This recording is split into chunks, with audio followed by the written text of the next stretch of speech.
My name is Emily Carter, and I was born and raised in Atlanta, Georgia. I have an identical twin sister named Olivia. From the day we were born, people struggled to tell us apart. We had the same blue eyes, the same chestnut hair, and even the same dimple that appeared whenever we smiled. But that was where the similarities ended. I was quiet, responsible, and believed that hard work could build a good life. Olivia was different. She loved shortcuts. She lied without blinking, and she always wanted what belonged to someone else. When we were kids, she constantly borrowed my clothes without asking. At school, she pretended to be me whenever it benefited her. Once, she even tried to take one of my exams pretending to be me. Our mother always defended her. "Emily, she's your sister, your twin. Be patient with her." So I forgave her, again and again. I didn't realize that every time I forgave Olivia, I was teaching her that there would never be consequences for hurting me. Years passed. By the time I turned 29, my life finally felt stable. I had worked my way up to become a senior project manager at one of Atlanta's largest architectural firms. It wasn't glamorous, but I loved my job. My fiancé, Daniel Brooks, and I had been together for 5 years. We were planning our wedding. We were looking for our first home together. For the first time in my life, everything felt exactly the way it was supposed to. Olivia, on the other hand, had moved to Las Vegas years earlier. She bounced from one job to another. Every few months, she'd call asking for money. Sometimes it was rent, sometimes medical bills, sometimes another business opportunity. I knew most of those stories weren't true. Still, she was my sister. About 6 months before my life fell apart, she called me crying. "Emily, I want to change. I'm tired of making mistakes. I just need one more chance." I believed her. I wired her $1,000. She thanked me over and over. Before hanging up, she asked me for another favor. "Can you send me a copy of your driver's license? I'm filling out paperwork for an apartment, and the landlord needs proof that my emergency contact actually exists." It sounded strange, but she was my twin. I trusted her. Without thinking twice, I emailed her a scanned copy of my driver's license. A week later, she called again. "I accidentally lost some paperwork. Can you send me your social security number? I need it to finish a family insurance application." Again. I didn't question her. I gave her exactly what she asked for. If only I had known. At that moment, I wasn't helping my sister rebuild her life. I was handing her every tool she needed to steal mine. And that was only the beginning. Within a few months, my career would be destroyed. My bank accounts would be emptied. The man I loved would stop believing me. The police would begin investigating me for crimes I had never committed. And the most terrifying part, the woman responsible looked exactly like me. The nightmare began on a Monday morning. Nothing felt unusual as I drove to work.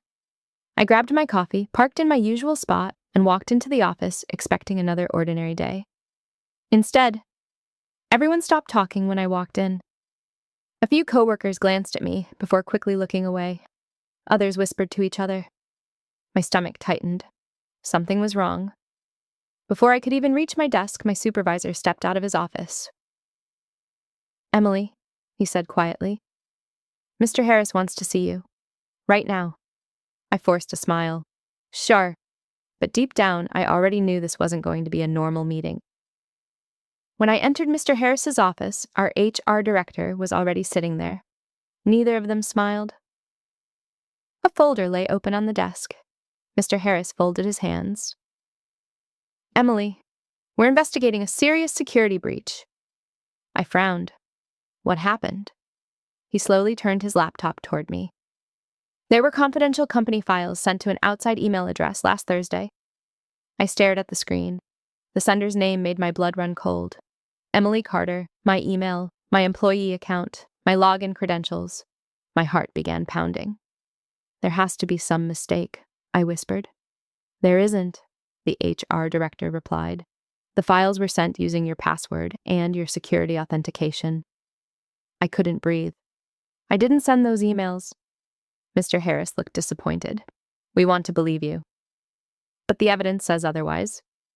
He handed me a printed report. Every login matched my account. Every timestamp looked legitimate. Someone had used my identity perfectly. Within minutes, my company laptop, security badge, and office keys were taken away. I was placed on unpaid administrative leave while the investigation continued. I walked out carrying a small cardboard box with everything from my desk. 9 years of loyalty, gone in less than 30 minutes. I barely made it to my car before my phone rang. It was my bank. Ms. Carter, we're calling to confirm your recent loan applications. What loan applications? The 3 personal loans approved this week. I nearly dropped the phone. What are you talking about? The representative paused. You applied for 3 separate loans totaling $120,000. I never applied for any loans. Another long silence. Our records include your driver's license, social security number, electronic signature, and facial identity verification. My hands started shaking. Someone had used every piece of my personal information, every document, every detail, everything. As soon as I got home, I logged into my online banking, 3 new loans, 2 new credit cards, a checking account I had never opened, and nearly every dollar in my savings had already been transferred out. I felt sick. I called the police immediately. An officer took my report but warned me that identity theft cases could take months to investigate. Months. I didn't have months. That evening, Daniel came home. The moment he walked through the front door, I knew something was wrong. He looked pale, confused, almost afraid. Without saying a word, he placed his phone on the kitchen table. Emily, what is this? I looked at the screen. There was an Instagram account under my name, my profile picture, my face, my smile. Except, I had never created that account. I opened it. Photo after photo appeared. Luxury hotels, private parties, designer shopping bags, champagne, expensive jewelry. Then I saw private messages, flirting with strangers, meeting wealthy businessmen, promising things I would never say. I felt like I was looking at another version of myself, someone wearing my face. Daniel's voice cracked. Please tell me this isn't you. It isn't. You swear? I swear. He stared at me for several seconds. I want to believe you. But how is all of this possible? I didn't have an answer. Then I noticed something in one of the photos. The woman was wearing a silver bracelet, a bracelet shaped like a tiny butterfly. I froze. I knew that bracelet. I had given it to Olivia for her 25th birthday. It had been custom made. There was only one in the world. I looked up at Daniel. It wasn't me. It was my sister. For the first time, I finally knew who had stolen my life. The problem was, no one else would believe it. I barely slept that night. Every time I closed my eyes, I saw my own face staring back at me. Only it wasn't me. It was Olivia. By sunrise, I had spread every document I owned across my dining room table. Bank statements, old family photos, medical records, passport copies, emails, anything that could help me understand how she had managed to steal my identity so completely. Then I remembered something. About 8 months earlier, Olivia had called me in tears. Emily, I lost my wallet. Can you send me a picture of your passport? My lawyer says it could help prove our relationship while I replace my documents. At the time, it sounded strange, but she had sounded desperate, so I sent it. A month later, she asked for another favor. Can you send me the answer to Mom's old security question? I need it for some insurance paperwork. I didn't think twice. The answer was simple. Our childhood dog's name. Looking back, I realized I had handed her every key she needed to unlock my entire life. My phone suddenly buzzed. It was another fraud alert. Someone had attempted to purchase a luxury SUV using my credit. The dealership was in Miami. Olivia had always loved Florida. I immediately called the dealership. I'm Emily Carter. There has been fraud. The manager became silent. That's impossible. The woman was just here yesterday. My heart stopped. What? She showed us her driver's license. She looked exactly like you. She even joked that people always confused her for someone else. I couldn't breathe. She wasn't hiding anymore. She was living as me. An hour later, I walked into the Atlanta Police Department. Detective Marcus Reed listened carefully as I explained everything. When I finally finished, he leaned back in his chair. So, you're telling me your identical twin sister has stolen your identity? Yes, and she's using it across multiple states. Yes, and she looks exactly like you. Exactly. He rubbed his forehead. I'll be honest with you, Miss Carter. This is one of the most complicated identity theft cases I've ever heard. He explained that proving identity theft between identical twins was extremely difficult. Facial recognition systems could be fooled. Witnesses couldn't tell us apart. Even surveillance footage would be nearly useless. We need physical evidence, he said. Fingerprints, financial records, digital tracking, something that clearly places your sister behind these crimes. But until then, everyone will assume you committed them. Those words hit me harder than anything else. As I left the station, my phone vibrated again. Unknown number. I almost ignored it. Instead, I opened the message. You should have stayed quiet. My blood turned to ice. A second message arrived only seconds later. It was a photograph. My house, taken from across the street. The timestamp showed it had been taken less than 5 minutes earlier. Someone was watching me. I spun around. People walked along the sidewalk. Cars passed by. A woman pushed a stroller. A man loaded groceries into his truck. Everyone looked ordinary, but one of them had just taken that picture. I hurried inside my house and locked every door. For the first time in my life, I was afraid to be alone. That evening, Daniel stopped by to pick up a few of his things. He still looked uncertain. I talked to a friend who works in cybersecurity. He said, he thinks someone could clone an identity if they had enough personal information. I looked at him hopefully. So, you believe me? He hesitated. I want to, but wanting to believe something and proving it are two different things. After he left, I sat alone in the dark. My phone buzzed one more time, another unknown message. This time it contained only 7 words. You'll never get your life back, Emily. No signature, no explanation. She didn't need one. I already knew exactly who had sent it. That was the moment I stopped thinking like a victim. If Olivia wanted a war, she had just started one, and I was done running. The next morning I made a decision. If the police couldn't move fast enough, I would find someone who could. After hours of searching online and making phone calls, one name kept appearing over and over again. Rachel Stone, former FBI agent, private investigator, specialized in financial crimes and identity theft. According to every review I read, Rachel had one reputation. She never quit. I called her office immediately. She agreed to meet me that afternoon. Her office was nothing like I expected. No expensive furniture, no flashy decorations, just a desk covered with case files, 2 computer monitors, and a large map of the United States covered with colored pins. Rachel looked at me for only a few seconds before speaking. So, tell me everything. For nearly 2 hours, I explained my entire nightmare. The fake loans, the stolen identity, my suspension from work, Daniel leaving, the threatening text messages, and finally, my identical twin sister. Rachel never interrupted. She simply took notes. When I finally finished, she leaned back in her chair. You've been telling the truth. I blinked. You believe me? She smiled slightly. I don't believe people. I believe patterns. And your story has one. She opened one of her computer programs. Identity thieves usually make mistakes. They get greedy. They move too fast. They leave digital footprints. They always think they're smarter than everyone else. She looked directly at me. And from what you've told me, your sister sounds exactly like that kind of criminal. For the first time in weeks, someone was actually on my side. Rachel asked for permission to investigate my financial records, social media history, and recent credit activity. Within 3 hours, she called me back. I found something. My heart nearly stopped. What is it? Your identity has been used in 4 different states.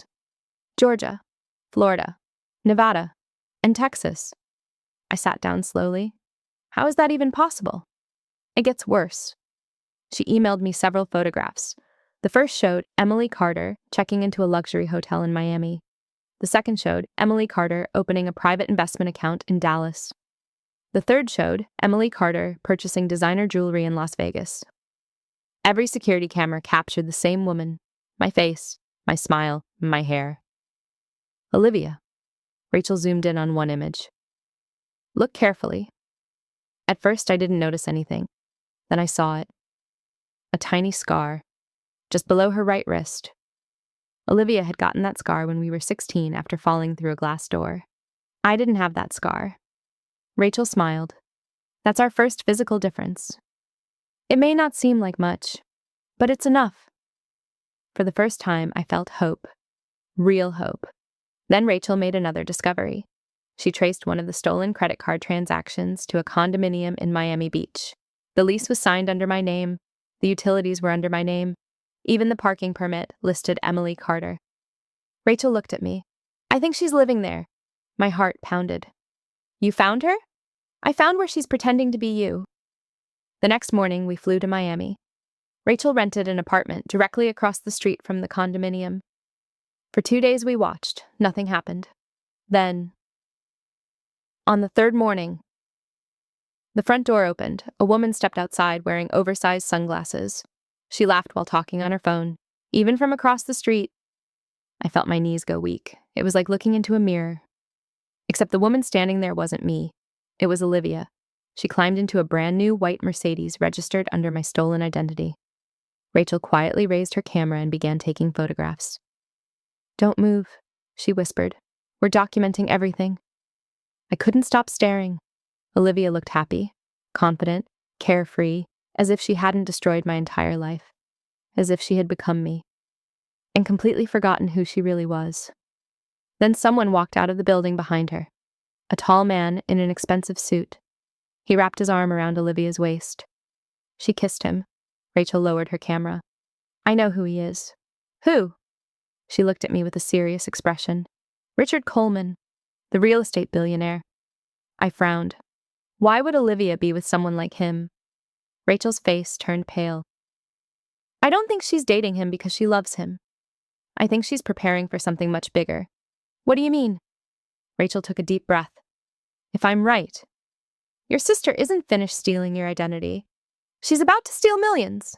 And somehow, she plans to make it look like you did it. Watching Olivia from across the street felt unreal. It was like looking into a mirror. Except the reflection had stolen everything I had ever worked for. For the next 3 days, Rachel and I followed her carefully. We documented every meeting, every phone call, every transaction, every person she came into contact with. The more we uncovered, the more unbelievable the truth became. Olivia wasn't hiding. She was thriving. She had rented a luxury waterfront condominium under my name. She drove a brand new Mercedes, financed with my credit history. She wore designer clothes purchased with credit cards linked to my identity. Everywhere she went, people greeted her as Emily Carter, and she smiled as if she truly believed she had become me. On the 4th day, Rachel handed me a thick folder. I think you should prepare yourself. Inside were copies of dozens of documents, a fake passport, a fake driver's license, investment contracts, business licenses. Every single document carried my name, my birthday, my social security number, but the photograph belonged to Olivia.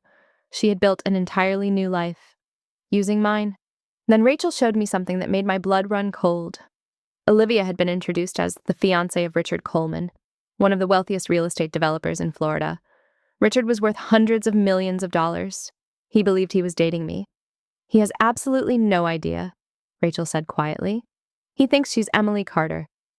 I stared at the photographs. Richard looked genuinely happy. He trusted her completely. I almost felt sorry for him. Almost. Rachel opened another file. This is where things become dangerous. She placed several financial statements on the table. Richard's company was preparing to purchase a large piece of commercial property. The deal was worth nearly $20 million. Olivia had somehow convinced Richard to allow Emily Carter to help manage part of the investment. That's impossible, I whispered. Rachel shook her head. Not if he believes she's you. According to the documents, Olivia had already gained access to several company accounts. She was listed as an authorized financial representative. She had even attended private meetings with attorneys and accountants. No one questioned her identity. Why would they? She looked exactly like me. Rachel circled one particular bank transfer. This transaction is scheduled for next Friday. I leaned closer. $2 million. The money would be transferred into a private investment account. Opened under my name. My heart nearly stopped. If that transfer goes through, Rachel nodded slowly, you'll become the primary suspect. Every dollar will lead directly to you. I buried my face in my hands. She had planned everything. Every fake loan, Every stolen document, every false account. She wasn't just stealing my identity anymore. She was building the perfect financial crime and making sure I would take the fall. That evening, Rachel and I watched Olivia meet Richard for dinner at an exclusive oceanfront restaurant. We sat several tables away, hidden behind sunglasses and baseball caps.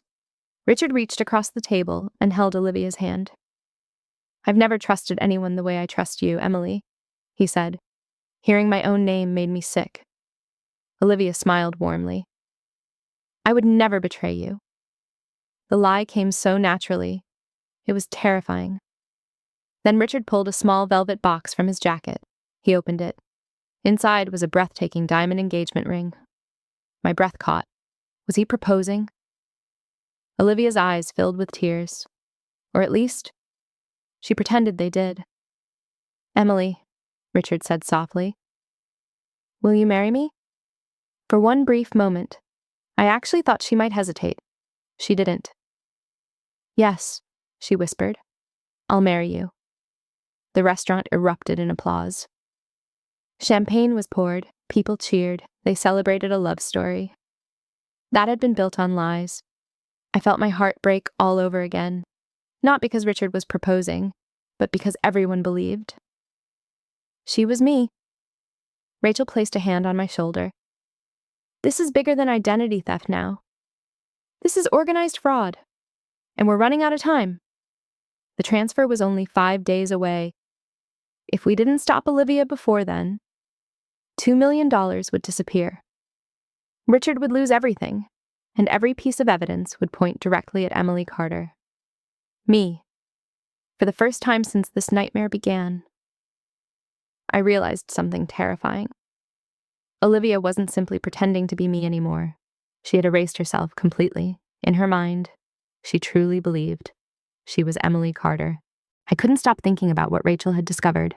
$2 million, an innocent man being manipulated, and my own identity being used as the perfect cover for one of the biggest financial frauds I had ever imagined. But one question kept haunting me. How had Olivia learned so much about my personal life? She knew my passwords, my security questions, my banking habits, even details I had never shared with anyone outside my family. There had to be something I was missing. So I drove to my mother's house. She lived in the same small Atlanta home where Olivia and I had grown up.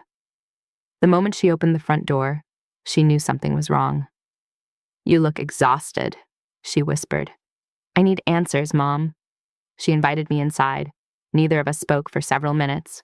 Finally, I looked her straight in the eyes. "Has Olivia ever stolen my identity before?" The color drained from her face. She looked away. That was all the answer I needed. "You knew." Tears filled her eyes. "Emily." "I didn't want to tell you." My voice cracked. "Tell me what?" She sat down slowly and covered her face with her hands. "When you were in college, Olivia secretly used your name to apply for several credit cards." I froze. "What?" "We found out after the bills started arriving." She promised she'd never do it again. "So your father and I paid off the debt." I couldn't believe what I was hearing. "You paid it," she nodded. "We didn't want your future to be ruined." "You should have called the police." My mother began crying. She was my daughter, and I thought protecting her would help her change. I stood up. "No, Mom, you didn't protect her. You protected her from consequences, and now she's destroying lives." The room fell silent. For the first time, my mother had no excuse. After several long minutes, she whispered something that changed everything. "There was something else." I slowly turned toward her. "What?" "Your father left you an inheritance." I frowned. "What inheritance?" "He never told you because he wanted you to receive it after your 30th birthday." I felt my heart racing. "What did he leave me?" "The lake house. And an investment trust worth just over $1 million. I stared at her in disbelief. "I never knew." She nodded. "Very few people did. Only your father, our family attorney, and Olivia." A terrible feeling settled in my stomach. "Where are the documents?" My mother's face turned pale. "They disappeared." "When?" "About 6 months after your father passed away." Exactly 6 months. The same time Olivia had started asking me for copies of my personal documents. I suddenly understood.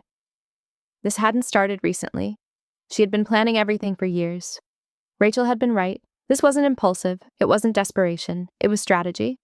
Every move had been carefully planned, every lie carefully rehearsed, every stolen document collected long before I realized I was being targeted. Then my mother walked to an old cabinet in the hallway. She pulled out a dusty wooden box. It belonged to your father. Inside were family photographs, old letters, and a sealed envelope with my name written across the front. My hands trembled as I opened it. It was a letter from Dad. Emily, if you're reading this, it means I'm no longer here. I know you've always tried to keep this family together, but sometimes love means telling the truth, even when it hurts. Your sister has been lying since she was very young. I've covered for her more times than you will ever know. If she doesn't face the consequences of her actions, one day she will destroy someone she loves. I stopped reading. Tears blurred the page. Dad had known. He had seen the warning signs years earlier. And somehow, he had predicted exactly what would happen. My mother quietly wiped away her tears. I should have listened to him. I folded the letter carefully and placed it back into the envelope. No, it's not too late. My phone suddenly rang. Rachel. The moment I answered, I heard urgency in her voice. Emily, we have a problem. What happened? Richard just scheduled the money transfer. When? Tomorrow morning. My heart nearly stopped. We thought we still had 5 days. So did I. Rachel took a deep breath. Olivia moved up the timeline. If we don't stop her before tomorrow, the money disappears, and you'll be arrested before sunset. I left my mother's house without saying another word. Every second mattered now. If Rachel was right, Olivia would steal $2 million in less than 24 hours. And once that money disappeared, every document, every account, every digital signature would point directly to me. Rachel was already waiting when I arrived at her office. Spread across the conference table were photographs, bank records, surveillance reports, and timelines. She looked more serious than I had ever seen her. We're out of time, she said. So what do we do? Rachel took a deep breath. We tell Richard everything. I stared at her. What if he doesn't believe us? He has to. If he doesn't, you're going to prison. An hour later, we were sitting inside Richard Coleman's private office overlooking Biscayne Bay. Richard entered with a smile. It disappeared the moment he saw my face. For several seconds, he simply stood there. His eyes moved from me to Rachel and back to me again. You? He whispered. I just had lunch with you yesterday. No, I replied quietly. You had lunch with my sister? Richard laughed nervously. This isn't funny. Rachel placed a thick folder on his desk. It isn't a joke, Mr. Coleman. It's evidence. For the next 40 minutes, Rachel walked him through everything. The fake identification, the fraudulent bank accounts, the stolen social security number, the surveillance photos, the financial records, the scar on Olivia's wrist.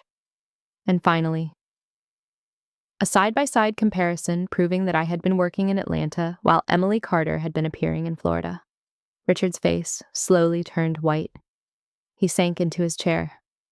Oh my God. I proposed to the wrong woman. No, Rachel corrected him. You proposed to a professional con artist. Richard buried his face in his hands. I trusted her. I told her everything. I even gave her access to company accounts. Rachel leaned forward. Then help us stop her. He looked up. What do you need? Rachel slid one final document across the desk. The transfer goes through tomorrow morning. We want you to let Olivia believe everything is proceeding exactly as planned. Richard frowned. You want me to pretend? Exactly. We need her to commit the crime, and we need federal agents to witness it. For a long moment, Richard said nothing. Finally, he nodded. I'm in. And the next morning felt endless. Rachel had coordinated with the FBI, financial crime investigators, and local police. The operation was simple.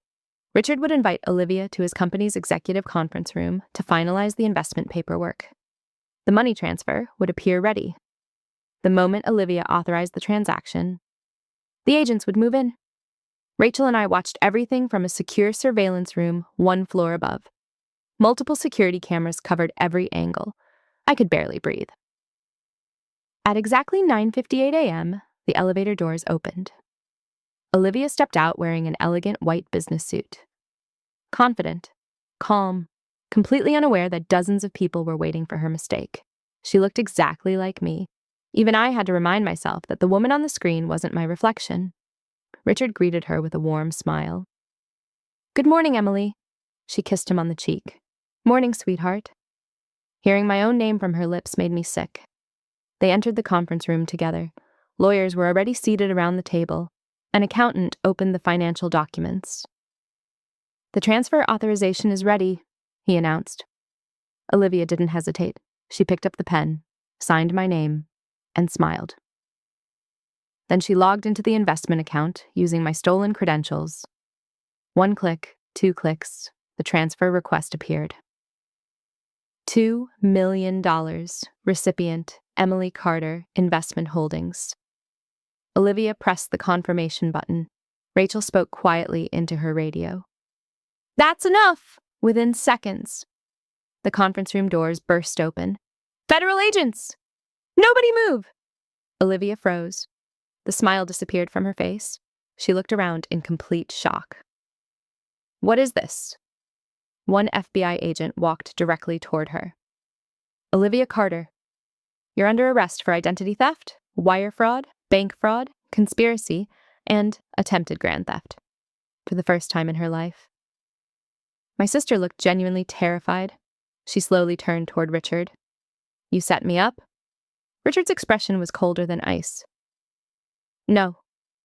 You set yourself up." Then, Olivia looked toward the glass wall separating the conference room from the observation room. Our eyes met. She saw me standing beside Rachel. For a long moment, neither of us moved, her face twisted with rage. "You!" she screamed. "This was your fault." I calmly stepped into the conference room. The agents allowed me through.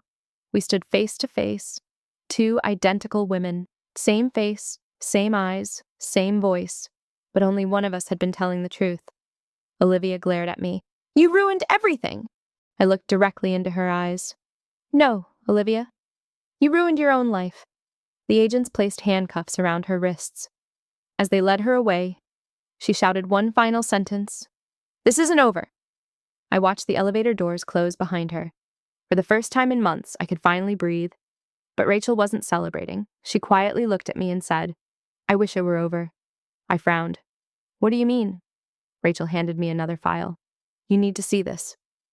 Across the top of the first page were 3 words that made my stomach drop. Additional suspects identified. Olivia hadn't been working alone. I stared at the file in Rachel's hands. Additional suspects identified. The words didn't seem real. I looked up at her. "What do you mean?" "She wasn't working alone." Rachel's expression was grim.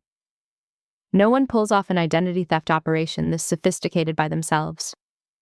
Someone had access to your private information." "Someone helped Olivia?" My stomach twisted. "Who?" Rachel hesitated. "I wanted to be absolutely certain before telling you." She opened the file and slid a photograph across the table. The moment I saw it, the room seemed to spin. "No," I whispered. "It can't be."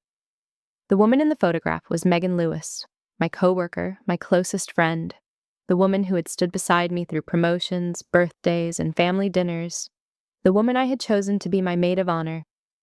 Rachel nodded slowly. "We traced several encrypted messages between Megan and Olivia. They'd been communicating for almost 2 years. I couldn't believe what I was hearing. Why would Megan do this?" Rachel opened another folder. Bank records, wire transfers, cash deposits. Megan received more than $350,000 from offshore accounts controlled by Olivia.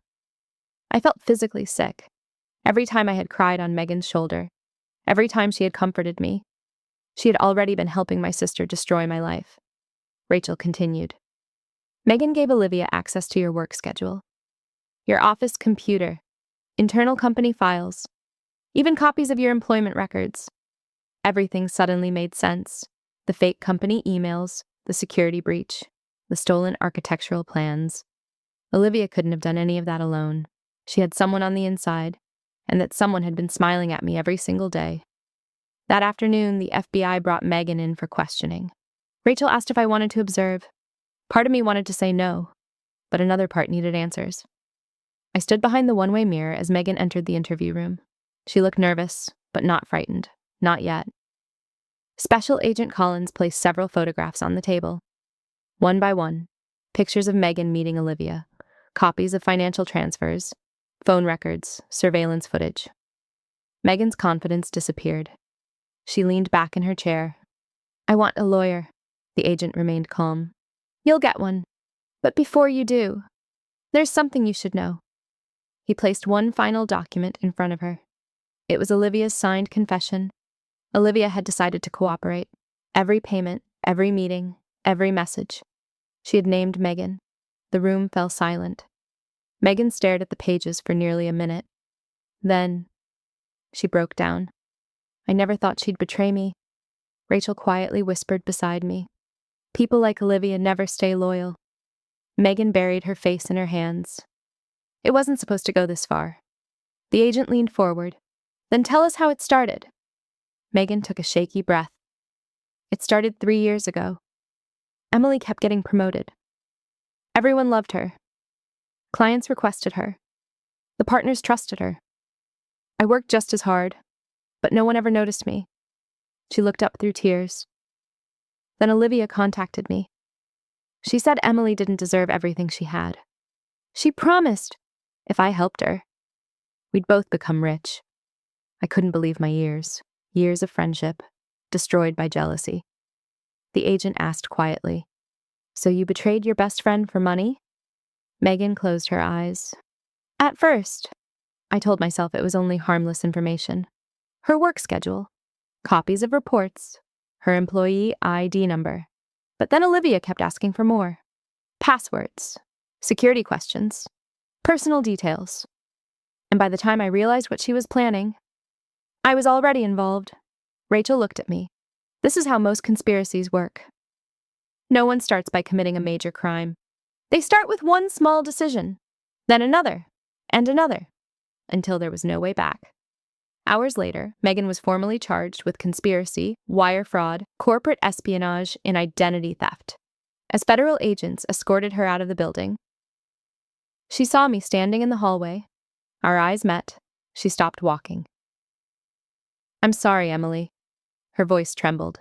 I never wanted to destroy your life. I looked at her for a long moment. Then I answered quietly. You didn't destroy my life. You destroyed your own. She lowered her head. For the first time, she had nothing left to say. I thought justice had finally been served. I thought the nightmare was over.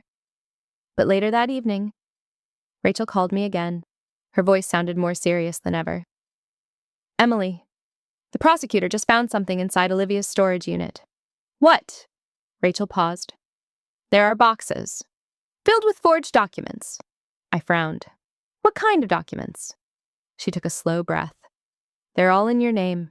Passports, birth certificates, property deeds, insurance policies, life insurance applications. And then she said the sentence that made my blood run cold.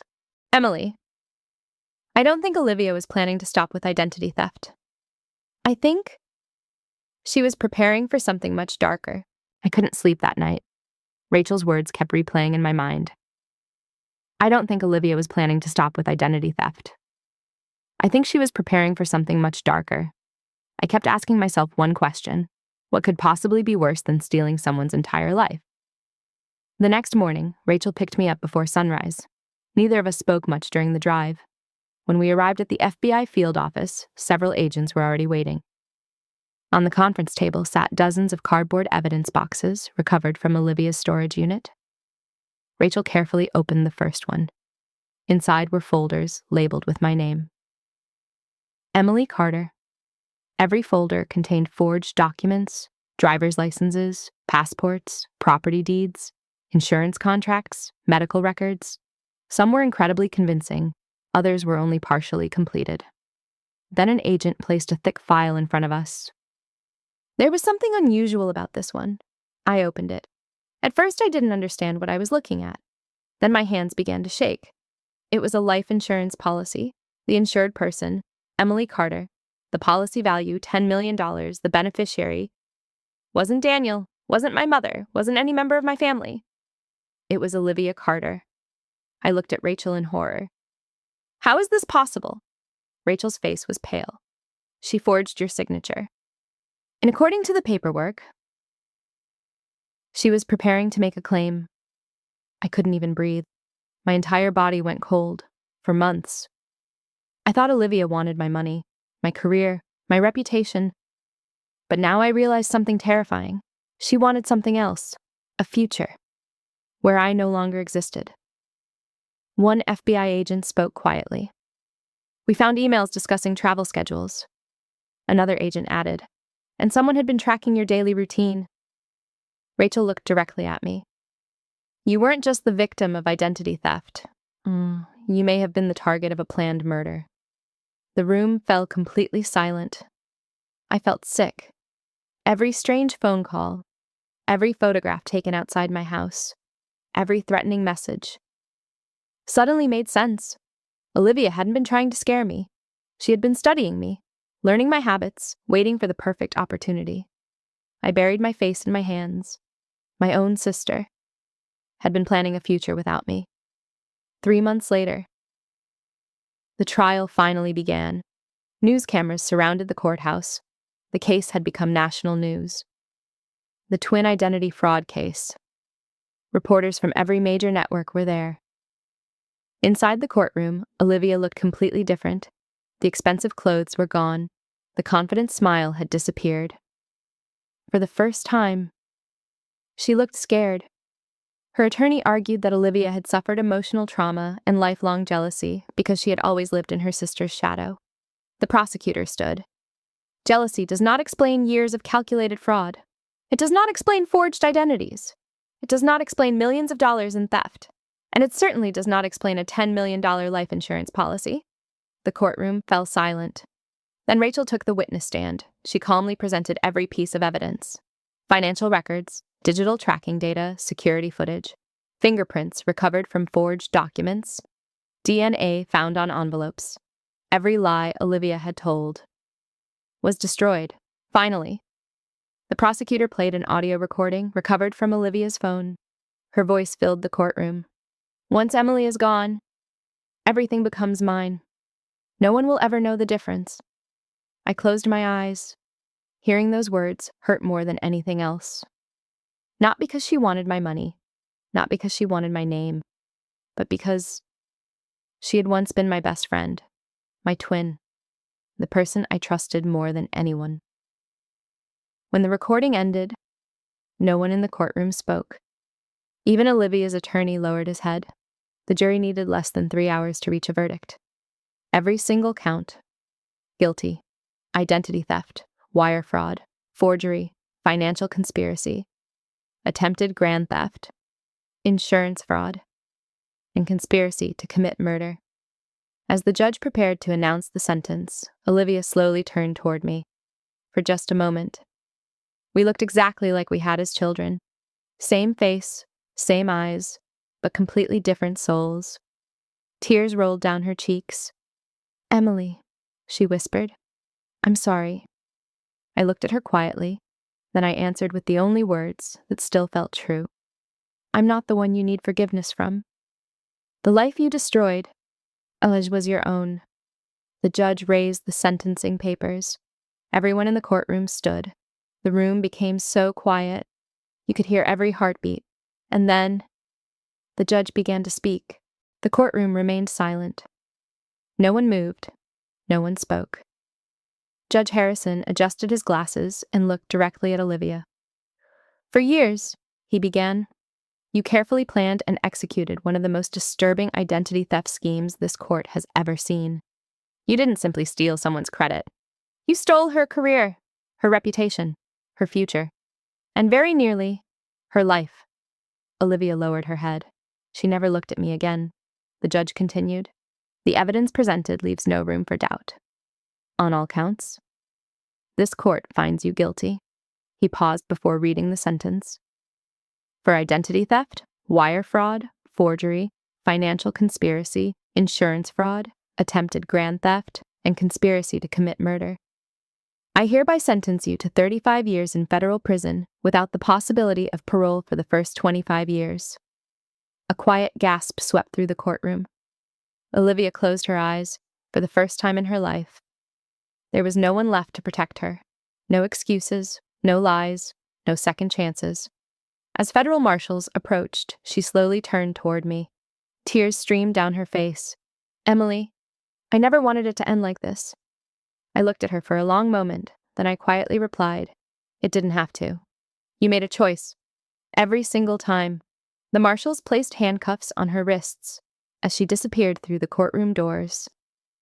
I realized something. I wasn't watching my sister leave. I was watching the consequences of her own decisions finally catch up with her.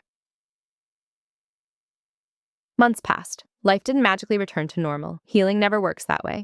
But little by little, everything began to change. The charges against me were officially dismissed.